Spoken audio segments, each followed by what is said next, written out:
Hello, this is Matt on the Moon Lambo channel. There are so many reasons to be optimistic as an XRP holder specifically, so many reasons to be thrilled that we are here invested in crypto in 2024 among the first investors in crypto there ever will be. This is still a new asset class so far as I'm concerned. It's been around 15 years, fine. Basically in its nascency though. I mean, and if you don't think it is now, fine, that's your subjective opinion, you're entitled to it, but I assure you that if you could magically speak to humans 100 years from now investing in this asset class, they'd say, no, you early bitch. I'm pretty damn sure that's what they'd say. They'd say, you early bitch. Because you are. You truly are. And so, look, my message overall is very positive, but I do want to share with you concerns.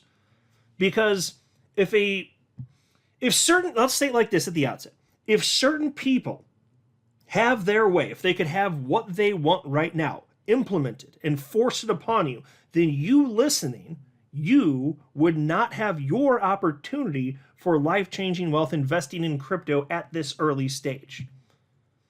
You'll never have the extreme wealth if they were to magically have their way. So what I think we need to do is make sure that people are aware of what certain individuals are pushing for from a policy perspective as it pertains to your financial well-being. But before going further, I do want to be clear. I do not have a financial background of any kind. I am not offering financial advice, and you definitely should not buy or sell anything because of anything I say or write. I'm just an enthusiast who enjoys making YouTube videos about crypto-related topics, but just as a hobby and just for fun. So in the spirit of sharing something positive and to stress the idea that you really are early, you are very fortunate if you are in crypto right now. And you can still screw it up for yourself. We all can, because when it comes to investing, as I've said many times, we are our own worst enemies, but damn it, the opportunity truly is there. And so I wanted to share with you a couple posts from Dan Moorhead, founder and managing partner at Pantera Capital, which is the first ever Bitcoin fund in the United States anyway, going back to, I believe it was 2013, pulling from memory anyway. But he's in the know. And he's very clearly a very sharp guy. And by the way, I remember hearing from him like several years or so ago, and there have been articles about this, about how, if you were to fast forward maybe a decade or so into the future, there will only be however many cryptos remaining, but XRP would be one of them. And the reason he said that is because XRP is functionally useful, and anything that's going to have long-term viability is going to be useful eventually. Otherwise, they do go away. I still believe it. I believe that in 2017. I believe it now.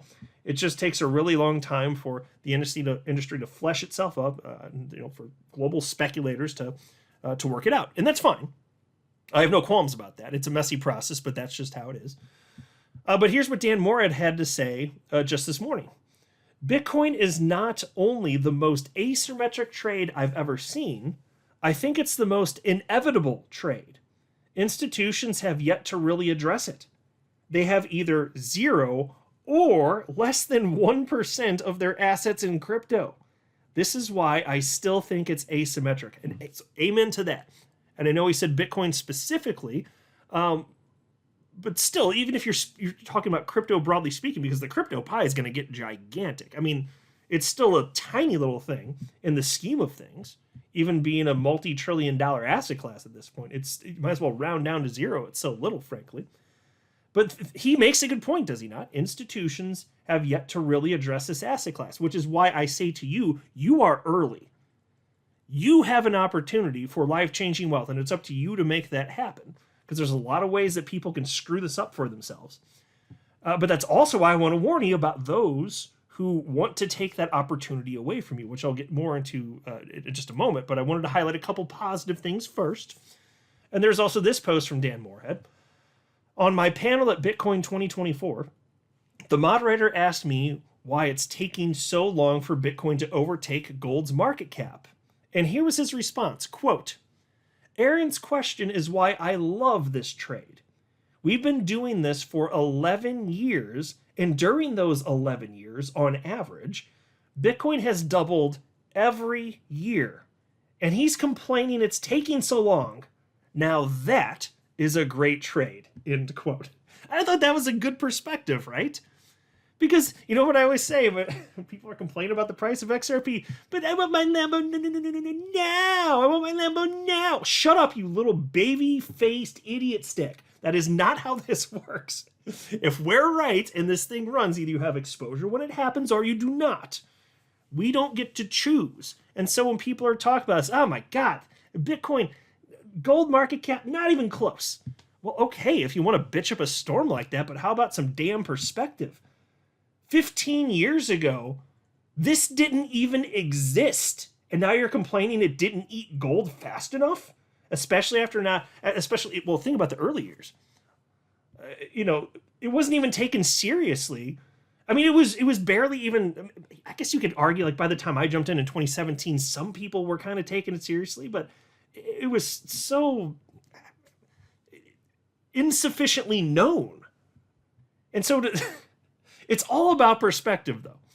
And that's why, I just think if you could magically speak with somebody 100 years from now investing in crypto for the first time, they'd be thrilled if they could be in your position here in 2024. Now, of course, they'd have the benefit of hindsight, so they'd know what to do. But you get the cut of my jib, right? But there are people that don't want you to have this opportunity. Here's a headline from MarketWatch.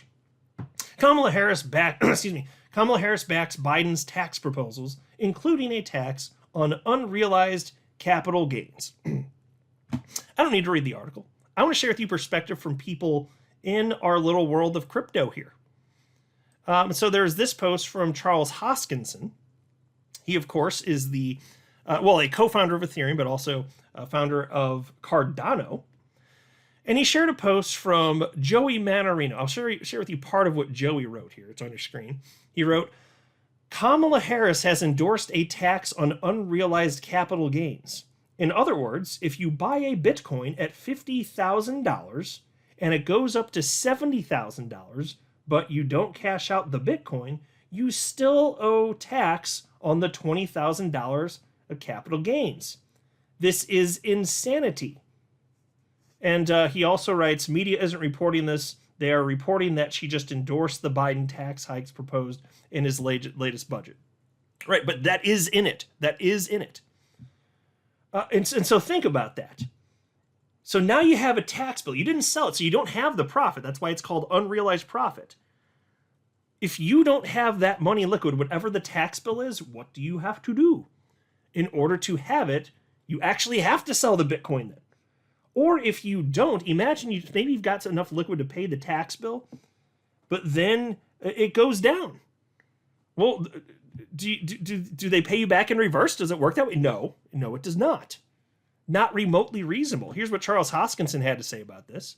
Oh, and by the way, also to acknowledge this, I understand that they're targeting currently individuals at a higher threshold, wealthier individuals. I don't care. It doesn't change the immorality of this, and it doesn't change the fact that these things start out at a certain level and so frequently ends up being this slippery slope. And even outside of that, it discourages investment. So if you think it doesn't hurt the little guy, yeah, it still does. Indirectly, but I shouldn't even call it indirectly.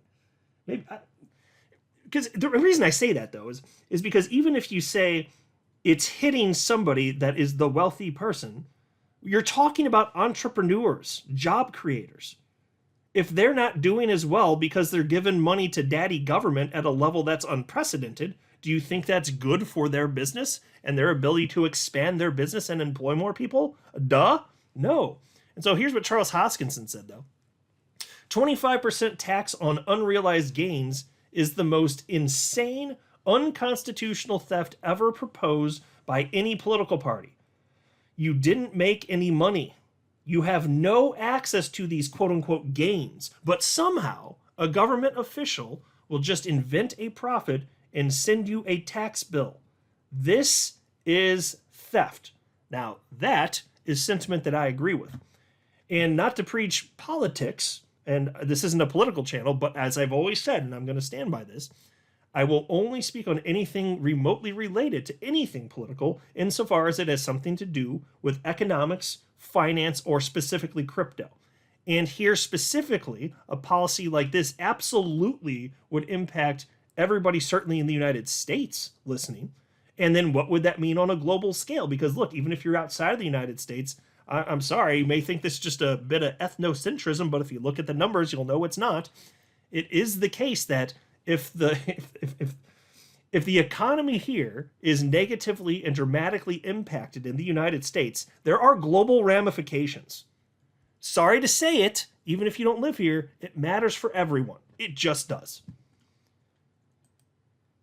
Here is a post from Scott Melker, known as the Wolf of All Streets, and I thought this is such a good articulation of this that it's like, I got to share this on my channel. So here's what he wrote just this morning. Imagine you own a beautiful piece of artwork that has increased in value over the years. The government decides to tax you on the appreciation, even though you haven't sold the artwork. You have to pay a hefty tax bill based on what it's worth today, even though you haven't made any money from it yet. Now, let's say next year the value of the artwork drops significantly due to market changes. Suddenly, what was once worth a lot is now worth much less. But here's the catch. You've already paid taxes on the high value from last year, and you can't get that money back just because the value has dropped. In other words, you're stuck paying taxes on paper profits that no longer exist. If you can't write off unrealized losses, you're taking on all the risk without any safety net.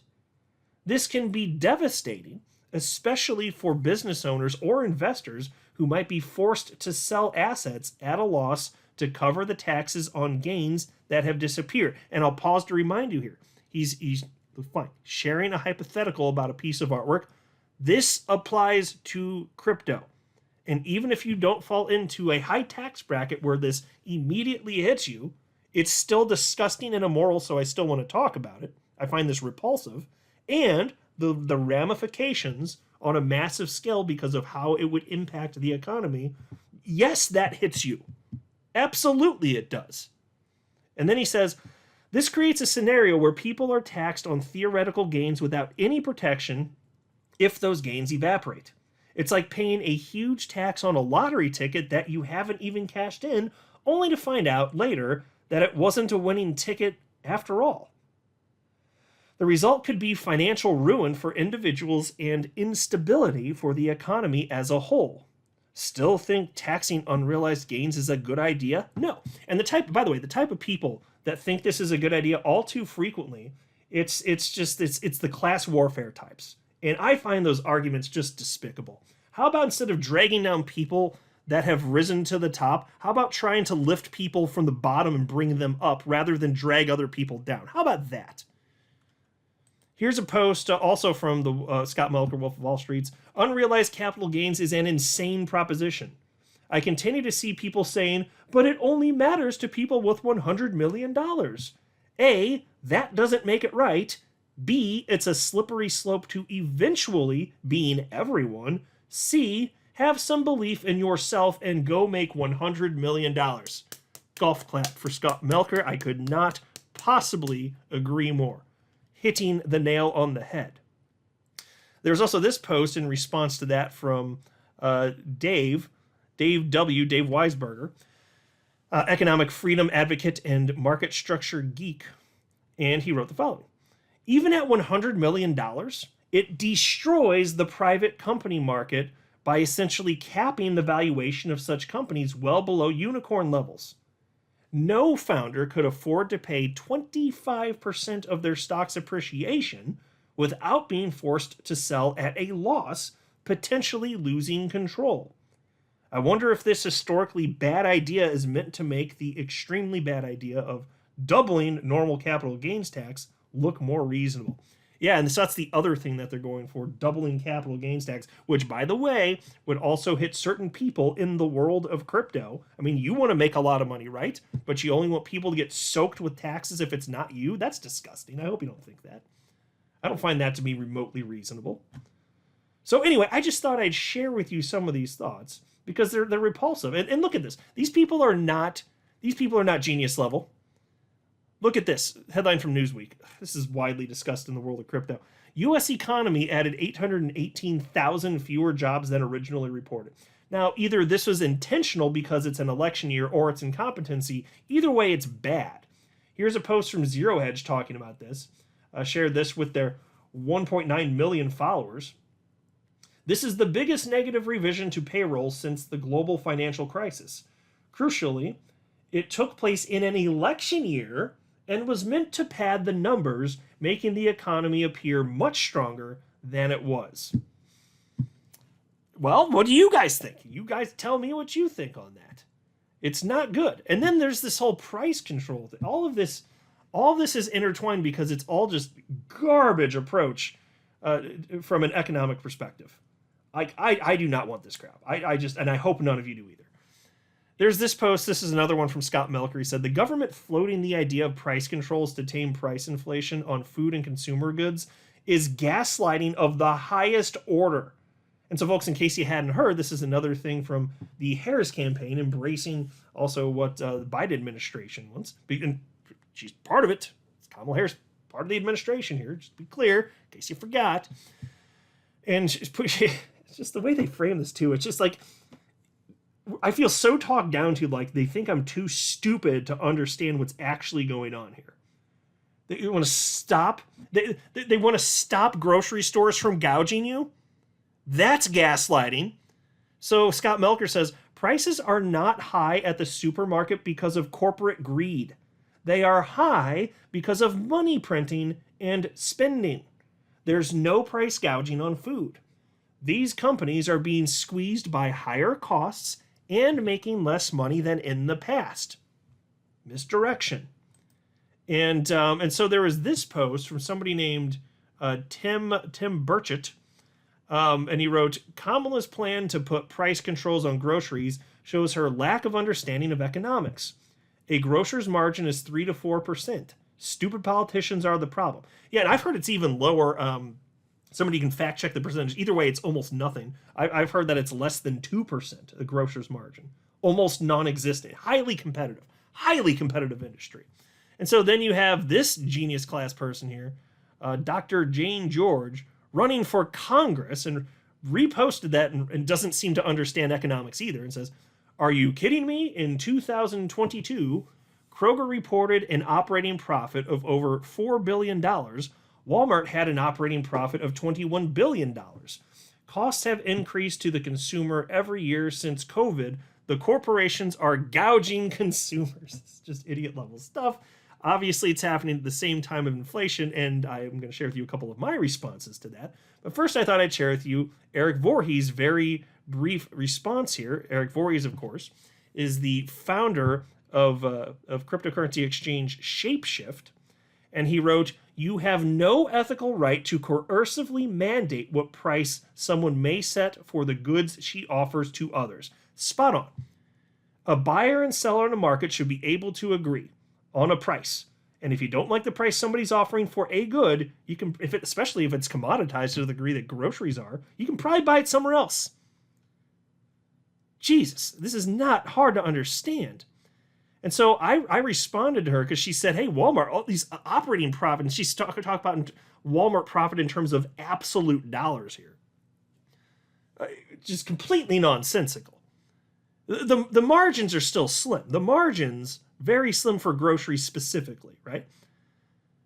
And she wrote that in all caps. And so I wrote, since we're apparently using all caps to scream at people on the internet because emotions, and then I used all caps, and I wrote, Walmart prices are dirt cheap, and they already tend to sell products for lower prices than the competition, including groceries. And so, folks, this genius person right here, running for Congress, cites an operating profit of $21 billion for Walmart, and then says that that's evidence of price gouging, while pretending that there is big margin in groceries.